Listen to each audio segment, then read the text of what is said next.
Sige na, magkuhan ka na. Explain ka na kayo, makinig kami ni Krewin.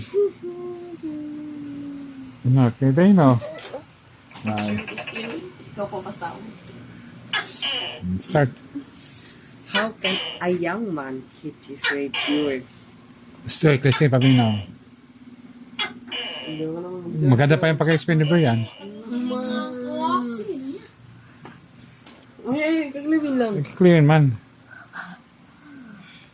Saan si Clevy? Magaling tayo. It appears that Sarah needs to keep her dental appliance in her mouth. Wala lang yun doon, words lang. Oh. Huwag ka na kayo. Rihanna. Definition of key terms, dabar, word, a general term for any form of liquor. Na-explain sa amin. Ako No. Ay, sabi niyo, panglaro lang yan. Hindi yan pala panglaro. O, sige na, start na. Explanation, para may... Ano, tanggal. Matagal na si Krewin na. Nag-istamay na kami dito. check mo pa. Sige na, start na ba yan?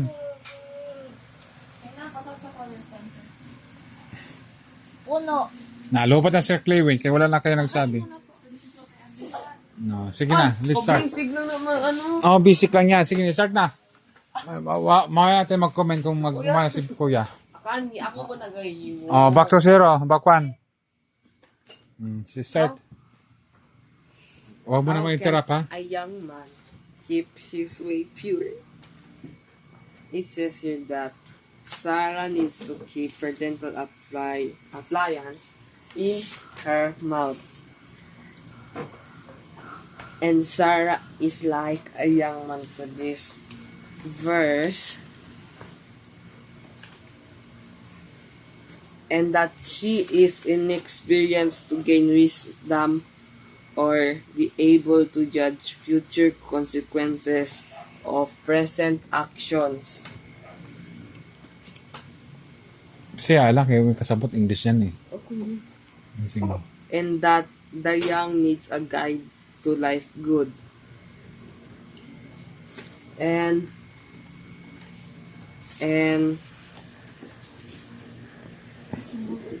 none of us has the wisdom to make right moral choices on our own. Baby. And so, in grace, God gave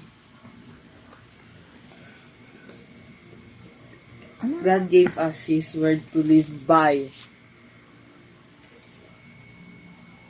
He did not restrict our limit. Not restrict us. Restrict our limit. Or limit us. But to guide us along paths that assure blessing. We are faced with a single basic choice. Will we or will we not stray from your commands? And if we are to remain safely on that path, we need to hide God's word in our heart.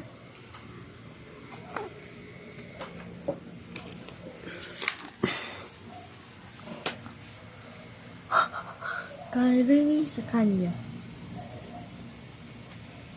And Psalm chapter 119 can be viewed as the psalmist speaking to you.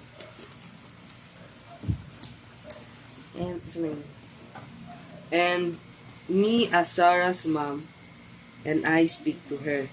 Concentrate on knowing and doing God's word. If you do, you can be sure.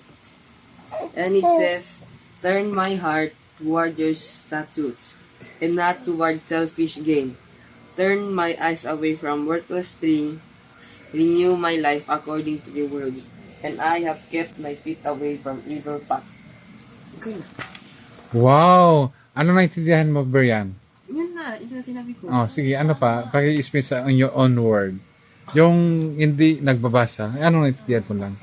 Hindi kaya mabasa. Yung nasa isip mo lang. Not everyone can have wisdom. Bakit? Bakit? So, ano naintindihan mo? We need to follow God's word. Yan ang intindihan mo sa sinaba mo sa ano And yan?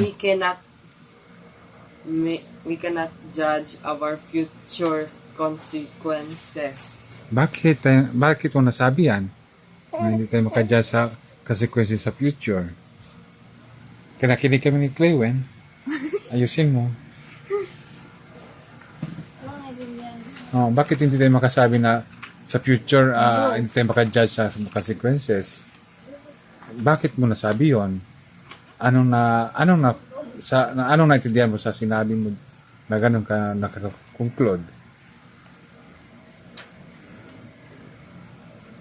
Very good. Sayang ako nagatukoy sa mga bata. Sayang. Kasi inexperience pa. Hala. Bakit pala kung matanda, may experience na? Wala pa rin. Anong pwede mag-judge ng matanda at saka maliit, hindi ba pwede mag-judge? Hindi. Ang matanda mag-guide sa you need someone to guide in your life. Ibig sabihin, dapat mayroong crush. Hindi. Ano pala, siya ang mag-guide? Sino mag-guide? Kaya hindi ko alam eh. Kayo. Kami. Parents.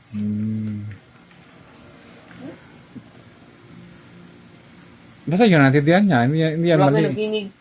Dapat makinig kayo. Hindi kasi hindi mo inisa-isa.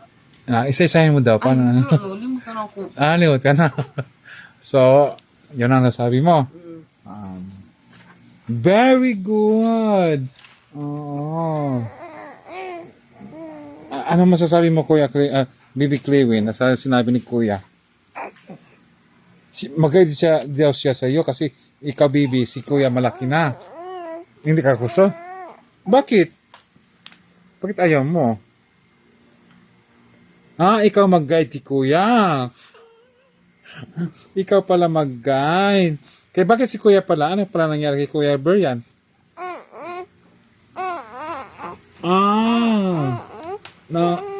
Ano pa?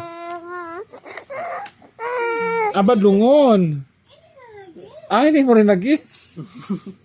Hindi mo nag-gets ang explanation ni Kuya? Hindi na talaga.